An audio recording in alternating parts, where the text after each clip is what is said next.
I remember the cold more than anything. The air wasn't freezing, but it bit in that quiet, bone-deep way that only hits you when you're walking barefoot down a gravel road at 2 in the morning, your face swollen, and your arm dripping blood from a cut you didn't even feel happen. The gate was lit up like a stadium. Floodlights bounced off the metal signs, casting long shadows over the checkpoint booths. A military patrol car rolled up slowly, its headlights catching the raw edge of my silhouette. I didn't wave. I just stood there, knees barely holding, arms limp at my sides. One of the soldiers jumped out, hand on his holster, then froze when he saw the state I was in. I heard the other guy mutter, "What the," before I opened my mouth. My brother hit me. That was it. Just that. My voice sounded like it belonged to someone else. Next thing I knew, they were helping me sit, voices buzzing like static. But nothing they said reached me. Inside, everything was numb. Like my body knew to shut down before my brain could start screaming. It wasn't the pain that got to me, it was the look in their eyes. They were trying to piece together a story I hadn't even begun to process. And I couldn't explain. I couldn't even breathe properly. I felt like a character in someone else's tragedy, just waiting for the next scene to unfold. And deep down, I knew, I'd been walking toward this night for a long time. A few hours earlier, the house had smelled like pot roast and lemon candles. Dinner at Harlan's place wasn't planned for me. I got a call around 5. "You should come by," he said like it was some generous offer, not a family obligation. Martha had already set the table by the time I arrived. Her face was polite, but her eyes said I'd already done something wrong. We sat, and they talked. I listened. That's how it usually went. Martha slipped in her usual barbs with that tight smile of hers. "So no +1 tonight? Still single?" She laughed. Harlan didn't. No one did. But that didn't stop her. I didn't flinch. Just spooned mashed potatoes like her words weren't barbed wire. Then came the kicker, it must be nice not having to worry about work. I mean, technically being between jobs is kind of a job, right? They laughed. Even Harlan smirked. And I sat there, cheeks burning, hands clenched under the table. Mom once told me, being quiet doesn't mean you're weak. It means you're watching. That night, I wasn't just watching, I was counting. After dinner, I thought I could slip out. But Harlan stopped me near the hallway. He looked exhausted. Not just physically, like his soul had been running a marathon for years. "She says you judge her," he said. "What?" "You sit there, you don't say anything. Makes her feel small." I scoffed. Maybe she should listen to herself talk. And like a storm cue, Martha appeared. "What did you just say?" She didn't wait for an answer. Her voice rose, accusations flying, "You've always had a problem with me. You're jealous. You can't stand seeing us happy." I opened my mouth to fight back, years of silence boiling over, and that's when Harlan lost it. His hand hit my shoulder first. Harder than he meant to. I stumbled, but steadied. Then came the shove. I don't remember the fall, just the sharp smack of wood against my skull and the warm rush of blood trailing down my neck. I didn't scream. I stood, dizzy, barefoot, and walked straight out the front door. The medic looked barely out of college. He glanced at my arm, his brow furrowed. "What happened?" Before I could speak, Harlan burst in like some frantic husband from a soap opera.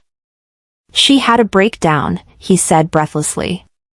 She started yelling, threatening Martha, said she'd ruin everything. "I think she's not okay mentally." The medic looked from him to me. I could see the flicker of uncertainty. But procedures were procedures. And the calmness in Harlan's voice was trained, convincing, like he'd practiced it in the car on the way. I didn't speak. Not because I agreed, but because I realized something. This man had just rewritten the story in real time, and no one blinked. A young female soldier stood near the back, clipboard in hand. Our eyes met. She didn't look away. Her gaze didn't carry pity. It held something else, recognition. That single look it anchored me. Somewhere deep inside, a voice whispered, "This isn't the end." They left me alone in a small cot near the corner of the clinic. Outside, I could hear Harlan making calls. Laughing. I stared at the ceiling tiles, one was chipped in the corner, and thought about the summer he broke his arm climbing Dad's truck. I was 9. He cried so hard, and I told him I'd take the blame if Dad got mad. I always did. Now here I was, bleeding, alone, and still cleaning up his mess. He used to protect me. I truly believed that. But maybe that was just the story I told myself. Maybe his marriage didn't change him, maybe it just gave him someone to hide behind. I thought about all the times I smiled through Martha's comments. How I let things slide, let lies hang in the air like fog. For the sake of peace. For the sake of family. But tonight broke something in me. Not just skin or trust, something older. Something sacred. Family, it turns out, isn't always safety. And silence won't save me anymore. The sun was already high when I opened my eyes. A thin beam cut across the ceiling, catching the edge of a painting I didn't recognize. This wasn't my bed. The ache in my head reminded me why. I was in Simone's spare room, her house smelled like lavender and old wood, the way only homes with history do. I sat up slowly. My ribs protested. My scalp itched where blood had dried into my hair. I reached for my phone, half expecting a flood of messages, apologies, explanations. Nothing. No text from Harlan. Nothing from Martha. Not even a check-in from Mom. Not even a lazy, "You okay?" with a heart emoji. But there was one from a cousin I hadn't spoken to in months. "Heard you were hysterical last night. Hope it wasn't too bad." Hysterical. He'd already rewritten the night. I wasn't the bleeding sister, I was the unstable one, the family embarrassment. I got out of bed, slow and stiff, and Googled the closest urgent care. I figured I should make sure my head wasn't worse than it felt. No one was going to do it for me. As I brushed my teeth, staring at the face in the mirror, I said it out loud, "There's a difference between silence and survival."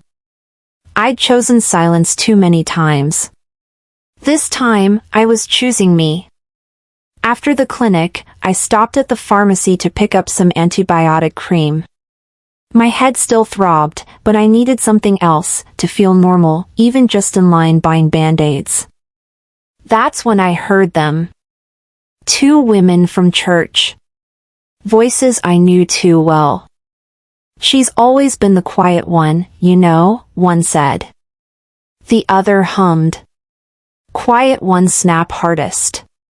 You never really know what goes on in their heads." They laughed. The way people do when they think they're on the right side of the story. I stood frozen in the cough drop aisle.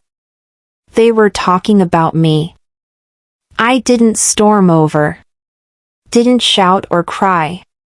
I pulled out my phone and hit record. Their voices, their laughter, their assumptions, all of it.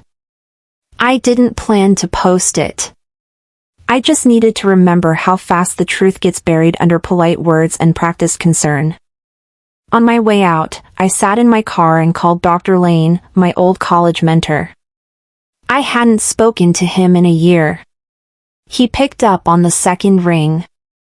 "You're not calling just to say hi, are you?" he said.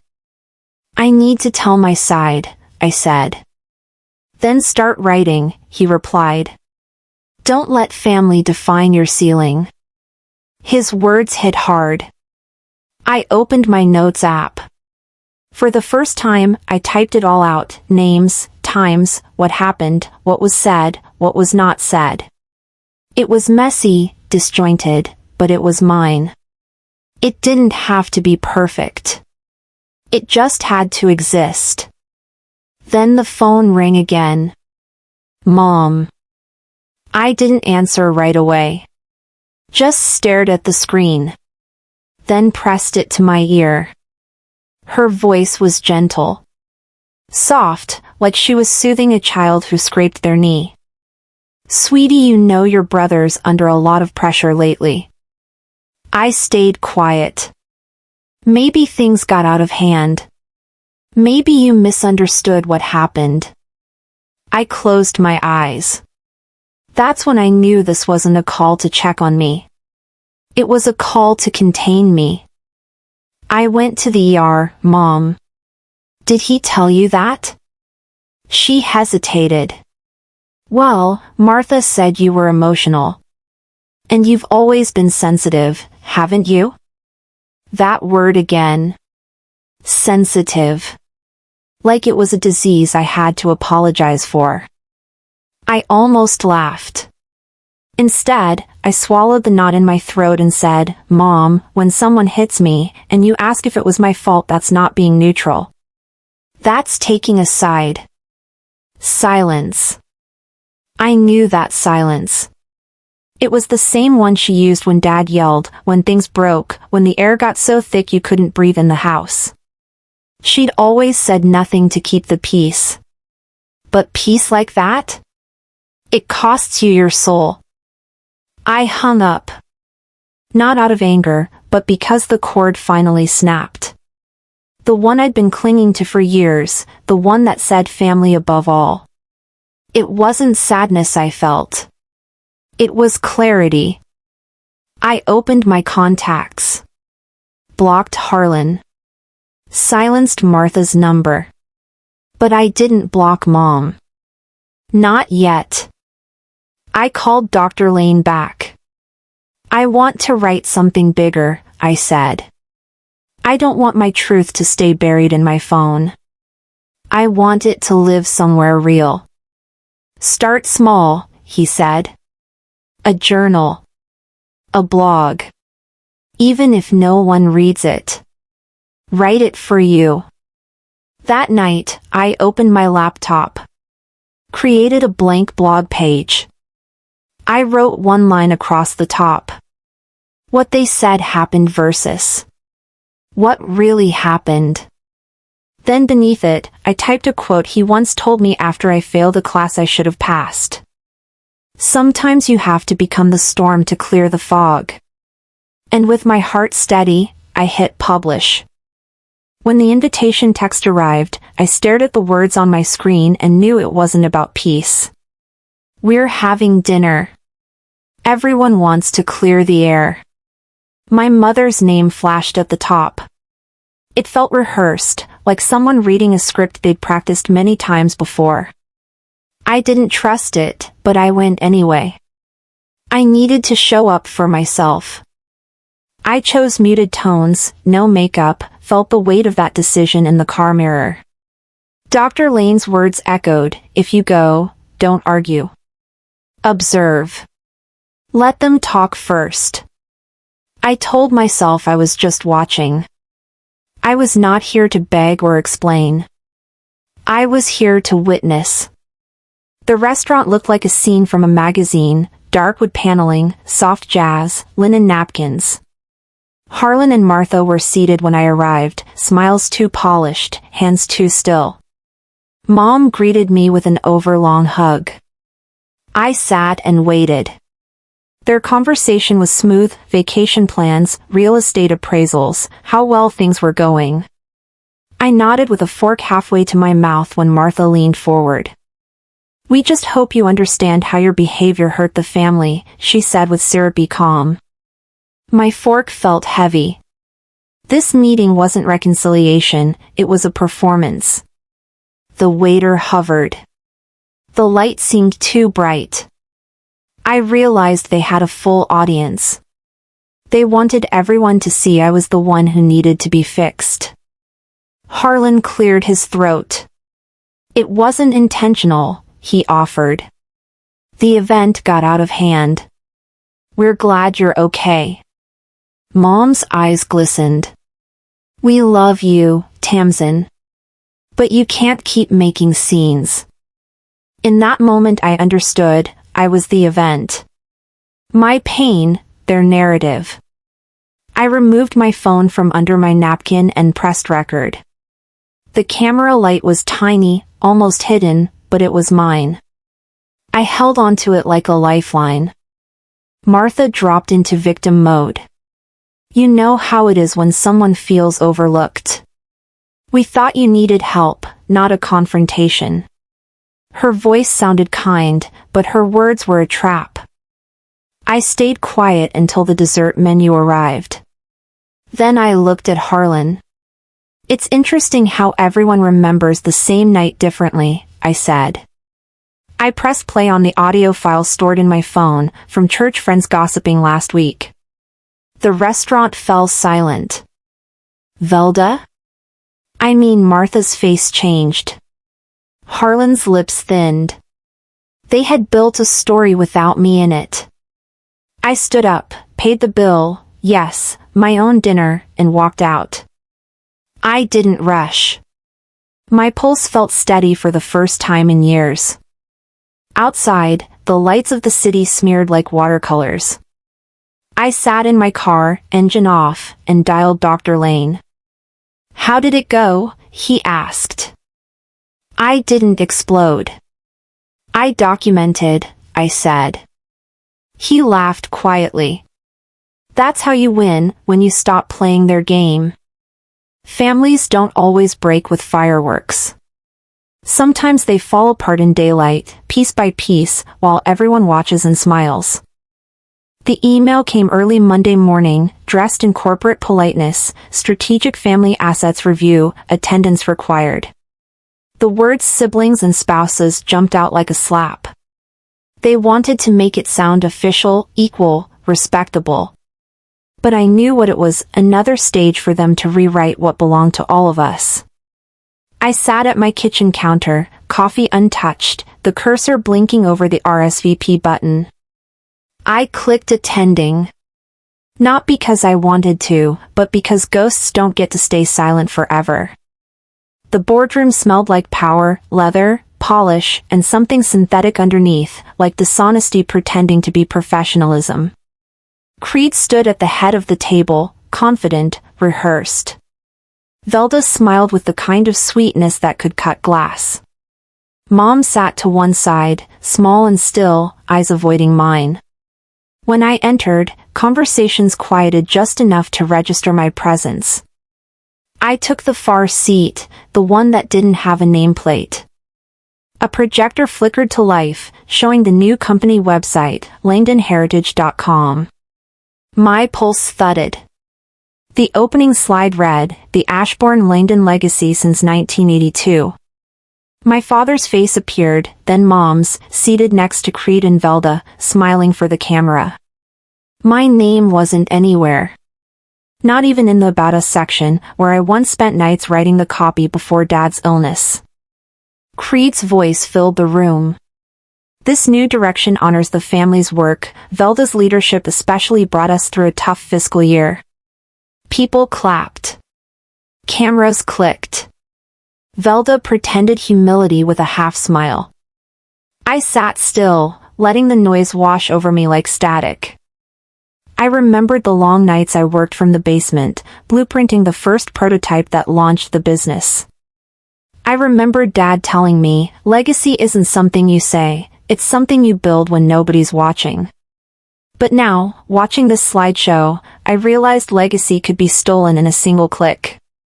Halfway through the meeting, I noticed a folded piece of paper slide near my elbow. A hand, small, deliberate, had placed it there. I glanced sideways. Camila, one of the analysts, didn't meet my eyes. The note said, "She's a witness. Talk to her after." My heart skipped. I didn't look again. I just tucked it into my notebook and kept my expression still.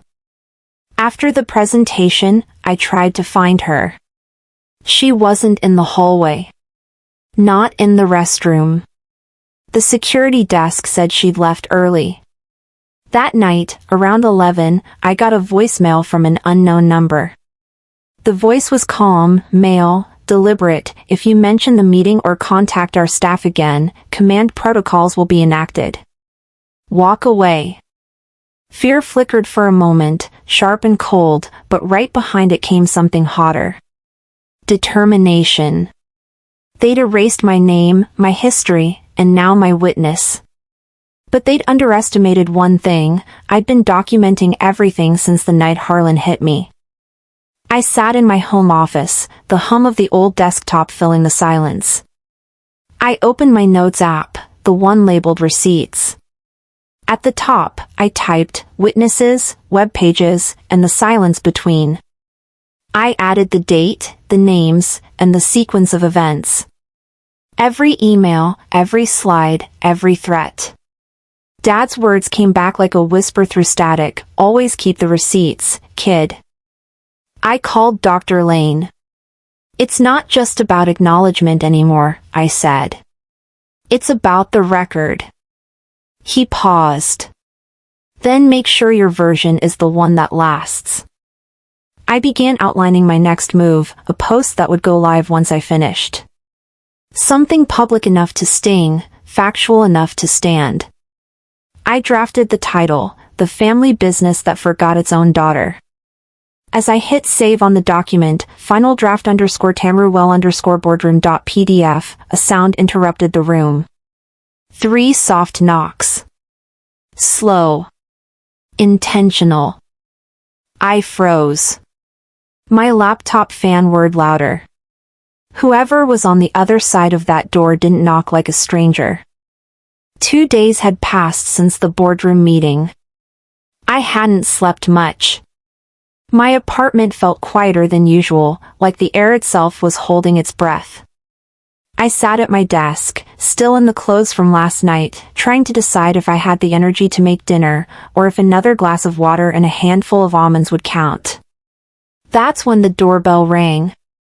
No one knocks this late in my neighborhood unless it's a mistake, or something worse. I didn't move right away. I waited. Another ring. This time longer. I finally opened the door just enough to see a courier van pulling away. On the ground, a thick yellow envelope, no label, no return address, just my full name written in black ink, centered like a statement. I picked it up. It felt heavy, dense like a secret. I closed the door, locked it, then checked every corner of the envelope, edges, seams, tears. No signs of tampering. Still, I got the scissors. I sliced it open carefully. Inside was a bundle of old letters, bound with brown string. On top, a folded piece of paper, slightly curled at the corners. The handwriting stopped me cold. "To my daughter, if you're reading this." It was my father's handwriting. I sat down hard. My legs weren't steady. I placed the letter flat on the desk, fingers hovering above it, like it might vanish if I touched it wrong. The postmark was from 11 years ago. 11. I locked the door. Drew the blinds. Turned off the TV. The only sound was my breathing, shallow and unsure. How many truths get buried on purpose? And how close had this one come to never seeing daylight? The letter began with guilt. Not shame, not apology, just a clear admission that he'd known. Knew about Creed's manipulation. Knew how the family twisted truth into strategy. He said he stayed silent because confronting it outright would have splintered everything too soon. You were still too young to carry that weight, he wrote. But he didn't just watch. He prepared. I set up an account in your name, Tamsin, under the one you used in Sunday school. There are funds there, separate from Langdon and Vale, untouched. I needed to make sure that if, when they turn on you, you wouldn't start from zero. He included account numbers, a vague hint of where to find the backup records, asked for the drawer labeled Bethlehem. Church office safe. Only Marvin knows. I read it twice, then a third time. One line hit harder than the rest. I raised a house, but I didn't raise a home. That truth will outlive me. And at the bottom, a verse in his shaky script, the sins of the fathers shall be visited upon the children. That night, I cried, but not from pain. Not from grief either. I cried because for the first time in my life, I felt like he had seen me, just not when he was alive. The next morning, I followed the trail. The bank account existed. It was real. Under my name, hidden behind layers of security, built through years of small, consistent deposits from a shell company registered in Nevada. Traced back, barely, to a holding fund linked to Langdon and Vale. I stared at the screen, my hands cold. He had hidden money away from the very company that now refused to acknowledge me. Why? And then I remembered. The nights he lingered at the church after board meetings. His tight-lipped goodbyes. The way he'd squeeze my shoulder and say, "You'll understand one day, kid." Turns out, I was the contingency plan. I wasn't overlooked. I was protected, just not openly. I called Camila again. This time, she picked up. "I've been scared," she said quietly. "But yes. Your dad didn't trust them. He said the board was turning the company into a private dynasty. Said he regretted giving Creed so much leash." Her voice cracked. "He wanted to tell you. He just didn't get the chance." I hung up feeling two things at once, betrayal and clarity. My father shielded me in secret. But he also left me to clean up the wreckage alone. That evening, I pulled up a legal inquiry form. Dr. Lane and I drafted a formal request to Langdon and Vale for documentation regarding the shell company's connection to my trust. He read the letter twice before sending it. "You've got leverage now," he said. "Don't swing it like a hammer. Use it like a scalpel." I nodded. At 3 a.m., I sat in the dark, reading the letter again. His words weren't warm. But they were layered with intent. And in their own flawed way, they held love. Love as a plan. Love as defense. I started a new file, what I'm owed. Notes, statements, screenshots. I outlined a media packet, half for the press, half for insurance. It wasn't about revenge anymore. It was about clarity. Restoration. As I uploaded the document into my encrypted drive, a pop-up appeared. Unauthorized access detected on your cloud account. My cursor froze. Someone else was watching. I heard the hum before the lights flickered. The bluish glow of my laptop was warm, familiar, now it felt like a trap. I leaned forward and saw it, folders I'd stored for months disappearing one by one. My throat tightened. A message flashed across the screen, "Your truth ends here." I didn't hesitate. I yanked the Wi-Fi cable, unplugged the router, pulled the battery from my phone, every surge of power I controlled. The room went silent. My heart pounded. I stared at a blank desktop. Dad's letters, the documents I thought were secure, all gone. My backup drive? Corrupted. Untouched, useless. I pressed my palm to the desk, trying to anchor myself. Someone had accessed the folder I built after the boardroom when I started collecting proof. They knew exactly what mattered, what would hurt most. It wasn't just the files, it was the memory, the validation I finally chased. I grabbed my coat, still in pajamas, bare feet on the cold floor. I drove through quiet streets toward Dr. Lane's office. The time said 2:17 a.m. The dawn felt far away. I got out of the car and walked inside. The door clicked behind me. He was waiting. Calm. Controlled. When he connected the laptop to an isolated terminal, his eyes didn't stay over the screen, they met mine. "This isn't a hack," he said quietly. "It's retaliation." He pointed, the log traced back to langdonvaleadmin.us. That domain meant someone inside. Someone who thought their power unbreakable. My body went numb but my mind sharpened. I told him, if they wanted me scared, they should have left me something to lose. Not anger, just resolve. He nodded, clicking through more lines of code. Then we moved to the next phase, containment. The physical letter from Dad, the only piece they couldn't touch, became our anchor. Morning came with a pale sliver of light. The air in his office smelled of stale coffee and tension. Clara appeared, hair damp, eyes avoiding mine. When she said, "Velda said you'd back down if things got messy," the floor shifted beneath me. My stomach knotted. I pressed record on my phone. She admitted Velda offered her money for inside information. Betrayal settled in my chest. I said calmly, "Legacy isn't given. It's earned." We drafted the letter by 6 a.m., a cease and desist addressed to the board, encryption attached, copies sent. I printed hard pages and signed each one with steady hands. The world outside glowed orange as dawn broke. I walked out and whispered, "They can erase my data, but not my memory." In the car, I checked the mirror.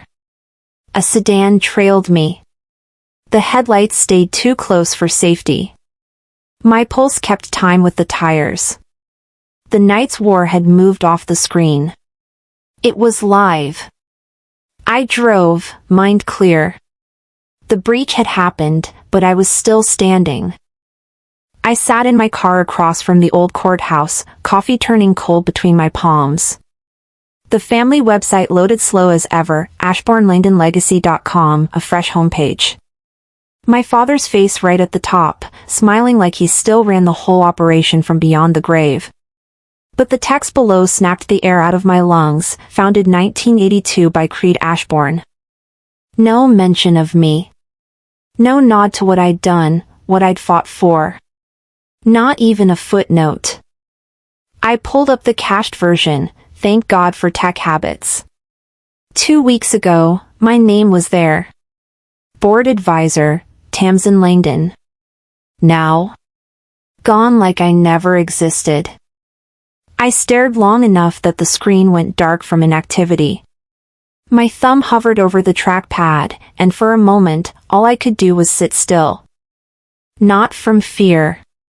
Recognition. They weren't trying to beat me. They were rewriting the story like I'd never been part of it.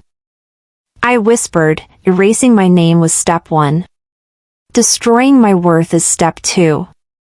And right then, I knew this wasn't about inheritance anymore. It was about identity. That site, they didn't just change history. They challenged my place in it. By late morning, I met Camila and Dr. Lane under a wide oak in the park near the courthouse. We didn't say much. She handed me a USB, her voice tight, recovered files. "This one's real, Dad's last will. Time-stamped. Unaltered." As we walked, I caught sight of a small crowd near the gazebo. Neatly dressed people standing around a makeshift fire barrel. Something about it stopped me. Then I saw it, a folder labeled Marin Assets 2005 thrown into the flames. A man in a gray suit tossed it like garbage. I stepped forward before thinking. Excuse me. That fire represents someone's legacy. I want to know what was inside. He froze, hand midair with the next folder. Eyes went wide, lips parted like he didn't expect to be challenged.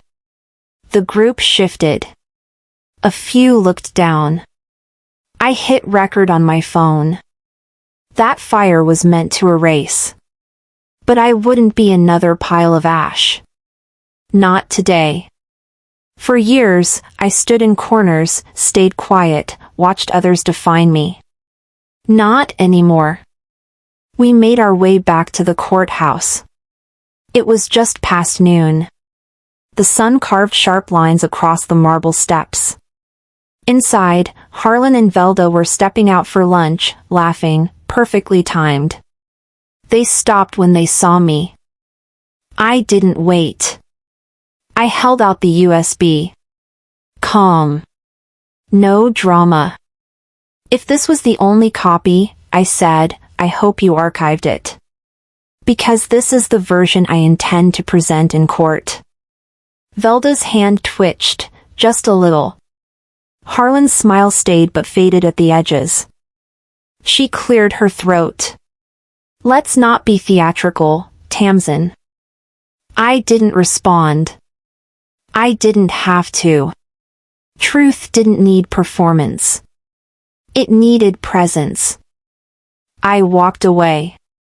No need to look back. But I did hear Velda hiss into her phone, "Get the lawyers ready."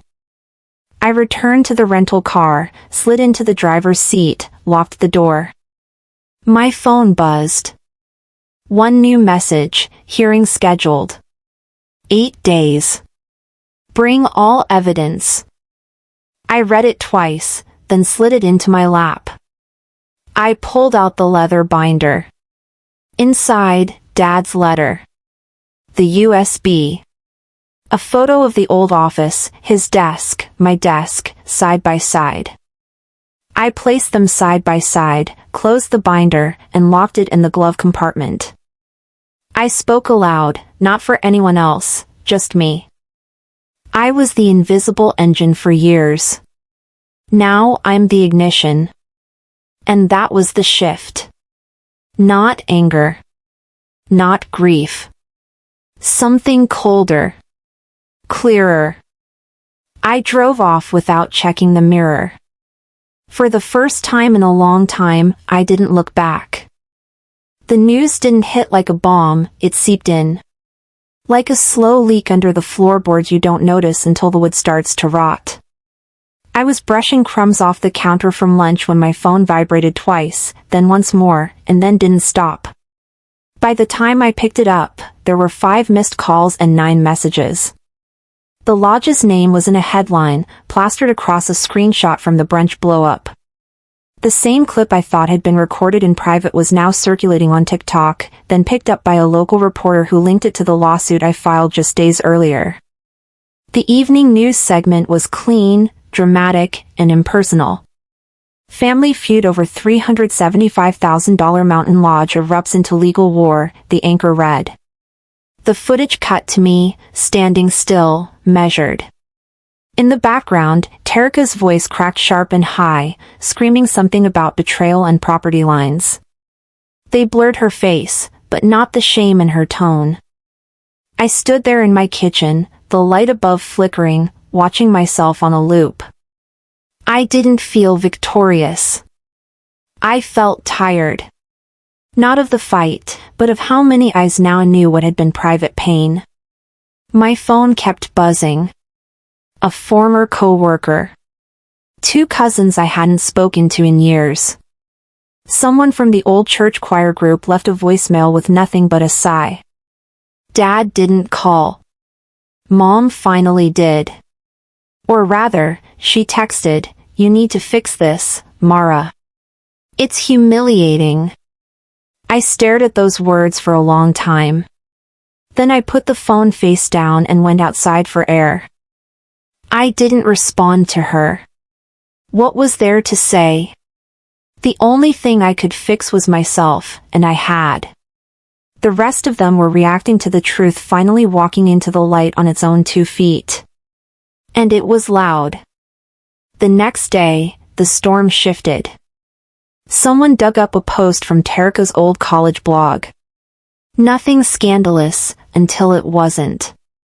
Someone else clipped audio from the video where Murray, in the heat of it, had shouted something about people like her always needing drama, which didn't sit well with the internet. Comments started pouring in. You married into money and think that gives you the right to someone else's inheritance? She's acting entitled, not like a sister. Classic. Screaming while standing in a house you didn't build. And worse. More brutal. Too personal. A woman I didn't recognize, apparently an old high school friend of Tarika's, commented under one of the news reposts, always knew she had a gift for playing victim when convenient. But this is low. I said nothing. Not a like, not a reply. I just saved the screenshots. Quietly. Not because I planned to use them, just to remind myself that I hadn't imagined this mess. That the chaos had real-world consequences beyond our family name. Murray deleted his Facebook. Tarika's Instagram went silent. For the first time, I felt the public tide turn. Not in a cruel way. But in a way that let me breathe. My shoulders didn't slump like they had been. My chest didn't carry all the weight. And then, my father called. You need to call off the dogs, he said, without a greeting. His voice was quiet. Exhausted. I said, I didn't release anything, Dad. The truth walked out on its own.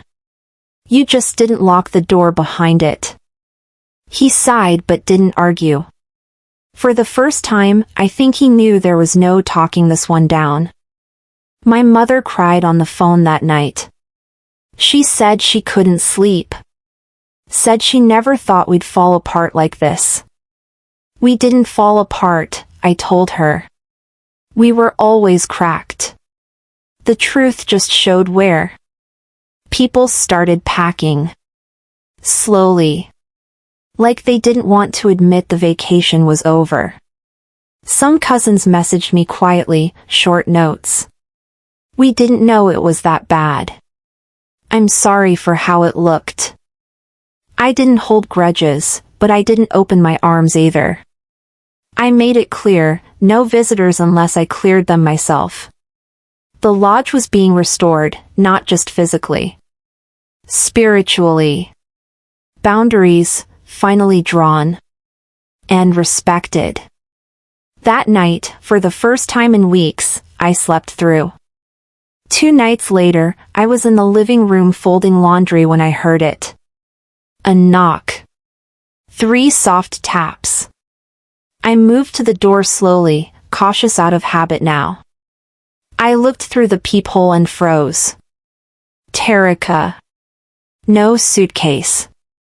No phone in her hand. Just her. She was crying. Barely able to speak. I need to talk, she said. Just you and me. I stood still for what felt like forever. Then I opened the door. Only halfway. I asked, voice steady, is this about the lodge, or about being sisters again? Early morning sunlight filtered through the terrace slats as I settled into the chair opposite Creed. The city below felt distant, as if I'd moved beyond it while everyone else slept. I wasn't scared anymore, just tired of being quiet. He looked up, face drawn. I never meant for it to end this way, he said quietly. His voice held regret and old pride tangled together. I nodded slightly, letting the words land. His confession wasn't a surprise, I'd already seen everything. He continued, admitting that he'd buried the clause in the will, blaming Velda for erasing my name from the company records. I listened without interruption. I pressed record on my phone. I didn't need revenge anymore, I needed proof. I asked him, calmly, "Do you remember who held your hand when Mom died?" It wasn't Velda. He didn't answer. Instead, he placed an envelope in front of me and walked away, worn out. I sat there, the morning great and silent, realizing this was where I stopped expecting an apology and started accepting truth. I opened the envelope in the quiet that followed. Inside lay my father's handwritten note, notarized, declaring me the moral heir of his estate. I touched the ink gently, steady and clear. Alongside it was a single photograph, torn at the edges, Velda standing beside the older lawyer who had handled the estate years ago. His face was familiar from an old article. He was dead now. The pieces clicked into place. I made calls to his firm, voicemail. Then drove to Velda's last known condo. It was empty. The plants were wilted, the mailbox full. She was gone. No forwarding address. No trace. I sat on the steps for a long time. I realized some fights never get closure. Some end in silence. I whispered to the cold air, justice isn't always legal. Sometimes it's living freely in spite of them. In that moment I let go of chasing what I couldn't change. With the evidence published on my blog titled The Daughter Who Was Forgotten, comments came flooding in, people who'd been written out, silenced, overlooked. Veterans, estranged siblings, caregivers who lost more than they thought. I went back to the community center and started talking, not just about loss, but about rebuilding. My nephew called one morning, voice soft, "I didn't know, Aunt Lainey. I want to." I said yes. We met for coffee. No legacy talk, just real talk. I told him, you have a story, too. You don't have to be defined by what they erased. And I meant it. Grace felt new. Strength felt earned. I was no longer the quiet daughter. I was the woman defining her story by what she chose to build. One afternoon I found myself by the lake near the base, autumn air crisp and flags fluttering in the breeze. I sat on the bench where I used to come as a teenager, feeling smaller in my old self's shoes. The memorial stone bore Dad's name. I placed one daffodil on it and whispered, I kept my promise. I opened my journal and wrote the final entry in my old hand, the wounds were real. So is the healing. My voice didn't crack. It was steady. I closed the journal, rose slowly, and walked away, not looking back. Family, I realized, isn't always about shared blood. It's who shows up when it matters. I left the lake behind and their shadows with it. For the first time, I was walking toward something, not away.